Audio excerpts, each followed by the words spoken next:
Hello students, welcome to Sufa E-classes. Student, in the previous lecture, we have discussed the introduction of the chapter gravitation, and we have also discussed the questions given on the first page of your textbook. Student, it is very good if you will take your textbook in front of you so that you can understand the topic well. Today, we are going through the definition of gravitational force. Students, have you ever heard about a force in 9th standard by which every body in the universe attracts every other body? Yes, I am talking about the gravitational force and Newton's universal law of gravitation.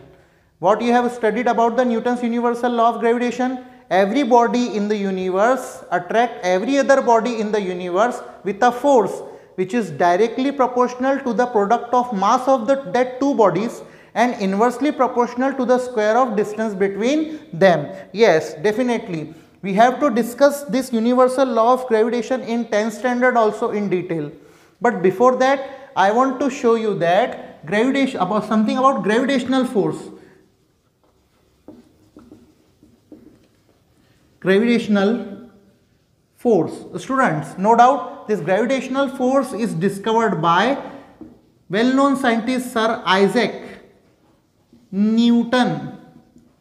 This man is a physicist who discovered the gravitational force. So student, gravitational force is a universal force which is not only on the earth. We know that this gravitational force is not only on the earth between the two bodies but also in the whole universe. Means if we will keep any two bodies in any part of the universe, then that bodies will attract each other towards itself. Means with a force, means that two bodies will have a force between them by which they will attract each other. Yes, definitely. So let us see how Sir Isaac Newton discovered gravitational force. Student, have you ever heard a very well known and very good story about Sir Isaac Newton? Yes, he was sitting behind a tree. Suddenly what happened? The apple fall from a tree. So he got an idea. What idea he got? That why this apple fall vertically downward from the tree? Why it is not making the angle with the vertical position, or why it is not going horizontal? So by this, if you will see, there is a diagram on the first page of your book. Yes, on that the earth is there, and on earth one tree is there beside which Sir Isaac Newton is sitting, and from that tree one apple is falling. So Sir Isaac Newton got an idea that there is some force by which this apple fall down, and that force is nothing but gravitational force. Yes, the earth attract the bodies towards itself. If you will observe that this is the earth and this is the tree given there, and from a tree this apple is falling vertically downward. So Sir Isaac Newton got an idea that this apple is falling vertically downward and that earth is attracting that apple towards itself. So many apples are situated on the different heights from the earth on the tree, and that apple will experience some force from the earth by which they will fall down. All the apples on this tree will fall down, and that will fall vertically downward to the earth. Means there is some force from the earth which are attracting that apples. Student, the direction, if you will see the direction of that apple which is falling on the earth, then it is falling towards the center of the earth. Means we can say that the force is directed towards the center of the earth, so that every body is attracting towards the center of the earth. Student, if you will see in the diagram, then there is a moon also.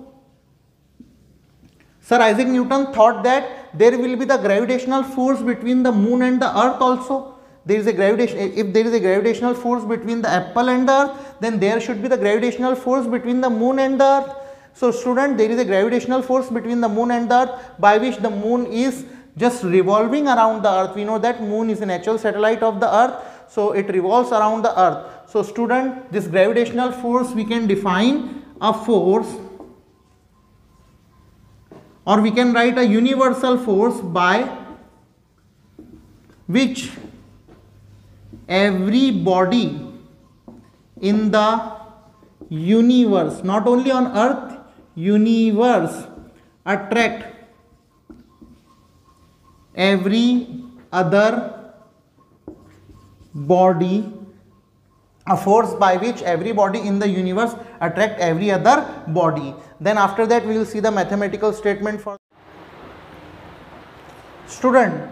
To understand the gravitational force, let us consider the two bodies. Suppose this is body A and this is body B. Student, keep in mind that the mass of body A is m1 and the mass of body B is m2, and the distance between these two bodies is r, means the line joining their center is r.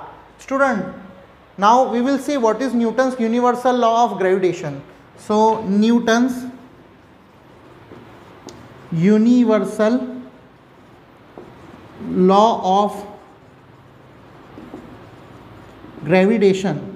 The statement of Newton's universal law of gravitation is that every body or object, you can say, I will write here body, every body in the universe attracts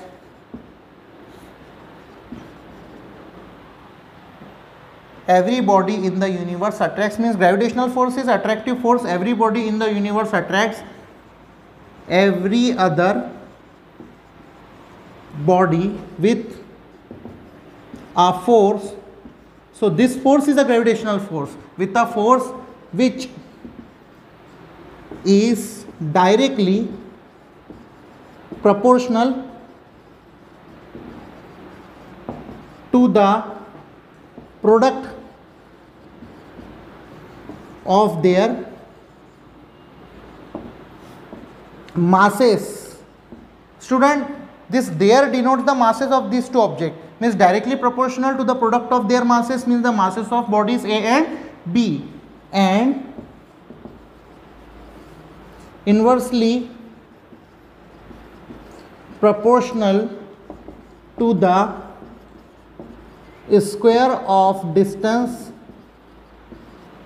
between them. The student, keep in mind that Newton's universal law of gravitation, by Newton's universal law of gravitation we can get the formula for the gravitational force, we can get the mathematical statement or mathematical formula for the gravitational force. So once again just revise it. Every body in the universe attract every other body with a force which is directly proportional to the product of their masses, means the masses of these two bodies, and inversely proportional to the square of distance between them. Here you have to keep in mind the two things, directly proportional to the product of masses and inversely proportional to the square of distance between them.